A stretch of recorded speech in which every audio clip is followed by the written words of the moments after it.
Assalamu alaikum students. Let's start our lecture number 1 of General Science class 2. I hope you all will be fine. आज हम अपना final term का next chapter start करेंगे, ठीक है. That is number 9, air around us. Okay, air around us आज हम discuss करेंगे, यानी कि हमारे इर्द गिर्द मौजूद हवा.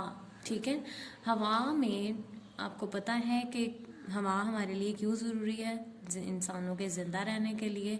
ठीक है, सांस लेने के लिए हम खुली हवा में सांस लेते हैं. ठीक है, उसके लिए और हवा का वैसे भी हमारी ज़िंदगी में होना बहुत ज़्यादा ज़रूरी है, क्योंकि इसमें डिफरेंट गैसेस होती हैं जो हमारे ब्रीथिंग के लिए बहुत हेल्पफुल होती हैं. ठीक है, जैसे हम सांस जब लेते हैं तो हम ऑक्सीजन को अपने अंदर लेकर जाते हैं. ठीक है, वो ऑक्सीजन हमें कहाँ से मिलती है? हवा से. ओके, सबसे पहले हम इसको पढ़ते हैं कि hold your hand near your nose, you will feel something. What you feel is the air that you breathe out. Okay, air is all around us. आप अपने अगर नाक पर हाथ रख लें और नाक को दबा लें तो आप क्या फील करेंगे? आपको सफोकेशन सी फील होगी, आप बहुत बुरा फील करेंगे. क्यों? क्योंकि आपका सांस बाहर नहीं निकल सकता. तब इससे आपको आपकी ज़िंदगी के होने का अंदाज़ा होता है कि ये आपकी ज़िंदगी के लिए बहुत ज़रूरी है, क्योंकि हवा जो है basically air is all around us, it is essential for life. ठीक है, जाहिर सी बात है, हवा का गुजर नहीं होगा तो हमारे सांस लेने में भी प्रॉब्लम होगी, जिसकी वजह से हमारी मौत वाक़या हो सकती है. वी कैन नॉट सी और touch it but we can feel it. It has no smell और नो टेस्ट. ये एयर की करेक्टरिस्टिक्स है. हम इसको टच नहीं कर सकते, हम इसको सिर्फ फील कर सकते हैं. तो इसकी स्मेल और कोई टेस्ट नहीं होता. Water also has some amount of air in it. This explains how animals such as fish can live in water. ठीक है, ओके. अब वाटर भी है, वाटर जो है उसमें भी बेसिकली एयर होती है. क्यों? अगर उसमें एयर ना हो तो उसमें मौजूद जानदार जो यानी कि जो एनिमल्स हैं, जानवर हैं, फिश वगैरह, वो ज़िंदा नहीं रह सकते. वो कैसे ज़िंदा रह सकती हैं? जाहिर सी बात है, उसमें कुछ पोर्शन हवा का भी मौजूद होता है. किसमें? वाटर में. अब हम यहाँ पे कुछ एक्टिविटीज़ के साथ हम टॉपिक को डिस्कस करेंगे. Air contains water vapours. हवा में वाटर वेपर्स कैसे पाए जाते हैं? वाटर वेपर्स आपको पता है पानी के वाटर के ड्रॉपलेट्स जो होते हैं. ठीक है, पानी में नमी, हवा में नमी कैसे होती है? वो वाटर वेपर्स होते हैं, पानी के छोटे छोटे ज़रात. Okay, dip a handkerchief in water, spread it in the sunlight. The wet handkerchief dries after some time. This is because the water in it changes into water vapors and goes into the air. Thus, we can say that air contains water vapors. The process by which water changes into water vapors is called evaporation. Okay, अब आप देखें, आप जब धूप में कपड़े सूखने के लिए डालते हैं तो आपके कपड़े कैसे सूख जाते हैं? क्यों? उसमें जो मौजूद पानी होता है वो कहाँ पे चला जाता है? वो उड़कर हवा में चला जाता है और वो वाटर वेपर्स की सूरत में हवा में जाता है. पानी आहिस्ता आहिस्ता सूखना कैसे शुरू होता है कि वाटर वेपर्स, जैसे हमने वाटर साइकिल पढ़ा था, ठीक है, कि वाटर के ड्रॉपलेट्स जो होते हैं वो आहिस्ता आहिस्ता ऊपर हवा में उड़ते हैं, जिसकी वजह से हमारे जो वेट क्लोथ्स होते हैं वो ड्राई हो जाते हैं. अच्छा, अब यहाँ पे एक प्रोसेस है जिसको आप अंडरलाइन करेंगे. The process by which water changes into air. जाहिर सी बात है, गीला कपड़ा है, इसका वाटर चेंज हो रहा है. ठीक है, ये खुश कैसे हो रहा है? क्योंकि इसके वाटर वेपर्स बन रहे हैं. ठीक है, जो चेंज होकर ऊपर हवा में जा रहे हैं. ओके, तो ये क्या है डेफिनेशन इसकी? ये अच्छी तरह आपने याद करनी है. Water changes into water vapours is called evaporation. वो प्रोसेस जिसमें वाटर कहाँ पर चेंज हो जाता है? वाटर वेपर्स में चेंज हो जाता है, उसे हम क्या कहते हैं?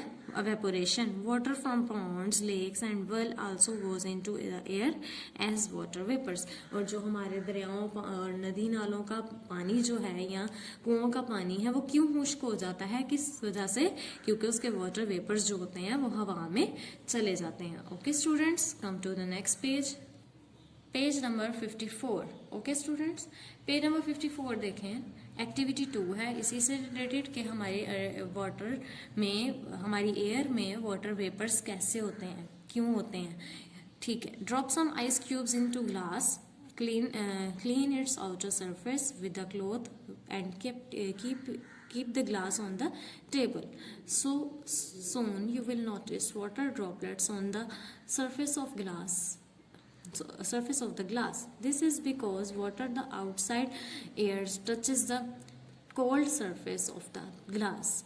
Water vapors present in the air changes into water droplets. This change of water vapors into water on cooling is called condensation. अच्छा, यहाँ पे इन्होंने क्या बताया है कि आप अपने ग्लास को एक साफ कपड़े के साथ पहले अच्छी तरह साफ कर लें, उसमें बर्फ के टुकड़े डालें, ठीक है, और उसको कपड़े के साथ अच्छी तरह बाहर से अंदर से साफ करके रख लें, ठीक है।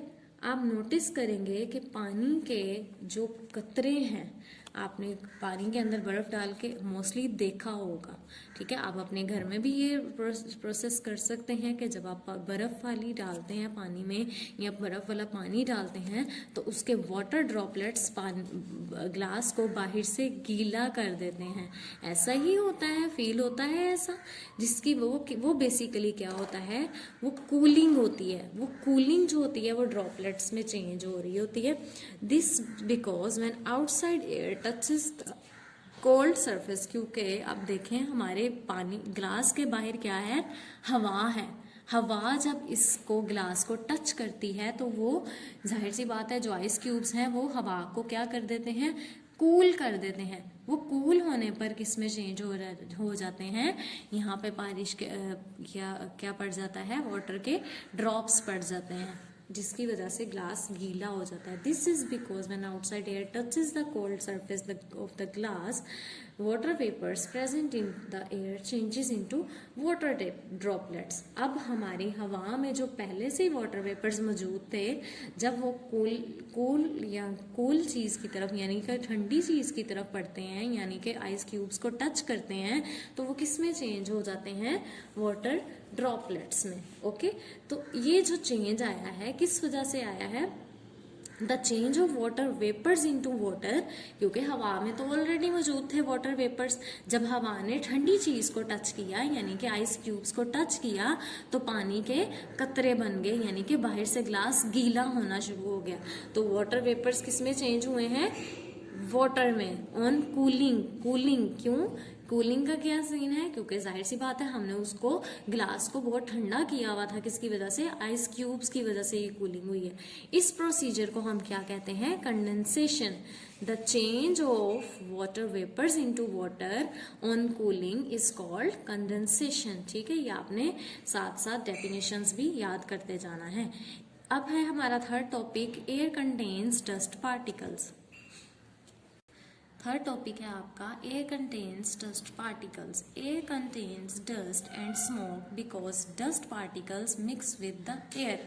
आप देखते हैं कि हमारी हवा जो है वो आलूदा क्यों है, गंदी क्यों है, क्योंकि उसमें डस्ट पार्टिकल्स है। ये जाहिर सी बात है, गाड़ियों और फैक्ट्रियों से निकलता हुआ धुआं, ठीक है, गर्द, मट्टी, ये सब हमारी हवा में शामिल होते हैं। बेसिकली हवा में गैसेस तो मौजूद होती हैं, लेकिन उसके साथ साथ स्मोक और डस्ट भी मौजूद होते हैं। ओके, अब इससे हम जो एक्टिविटी करेंगे वो स्टूडेंट्स, आपने ये जो मैंने एक्टिविटीज़ आपको बताई हैं ये आपने घर में अपने लाजमी देखनी है करके।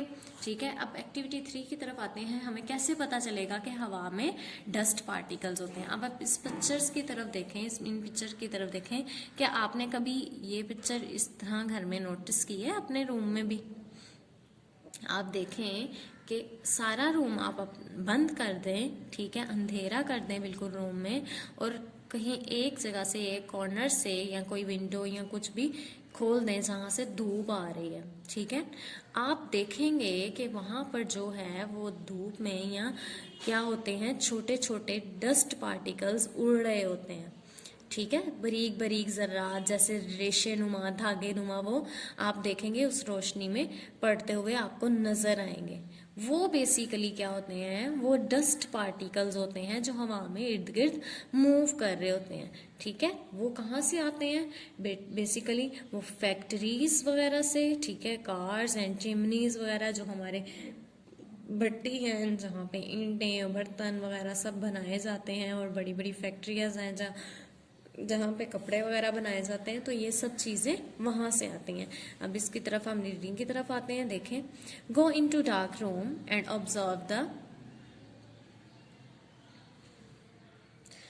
observe the light coming through a hole in a closed window. Okay, आपने डार्क रूम में, वही मैंने जो सारा प्रोसीजर बताया है कि आप इस तरह करें. What do you see? You will see dust particles moving in the air, gases and smoke from factories, trains, cars and chimneys. Also chimneys आपकी ये बनी हुई है, ठीक है, पिक्चर में.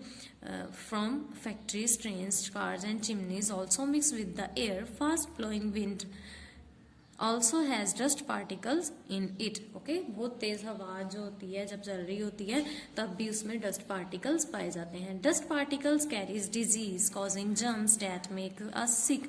जाहिर सी बात है, ये डस्ट पार्टिकल्स जो हवा में होते हैं ये बीमारियां लेके आते हैं. किसकी वजह से बीमारियां पैदा होती हैं? क्योंकि उसमें जर्म्स होते हैं जो हमें बीमार कर देते हैं. Dust, smoke and germs make the air impure. जाहिर सी बात है, ये जो डस्ट है, क्या चीज हवा को इम्प्योर बनाती है? What makes impure? Dust, smoke and germs make the air impure. ठीक है, this is called air pollution. Air pollution की ये हमारे पास क्या आ गई? डेफिनेशन. क्या डेफिनेशन है? डस्ट, स्मोक और जर्म्स जो हैं वो हवा को इम्प्योर कर देते हैं, जिसकी वजह से एयर पोल्यूशन होती है. Polluted air is not good for health. जो हमारी पोल्यूटेड एयर है, आलूदा हवा, वो हमारी सेहत के लिए अच्छी नहीं है. ओके स्टूडेंट्स, ये है हमारा आज का new topic, air around us. आपने इन दोनों पेजेस की अच्छे से रीडिंग करनी है और इसी से रिलेटेड डेफिनेशंस जो मैंने अंडरलाइन करवाई हैं उनको अच्छे से याद कीजिएगा. Wait till the next lecture. अल्लाह हाफिज.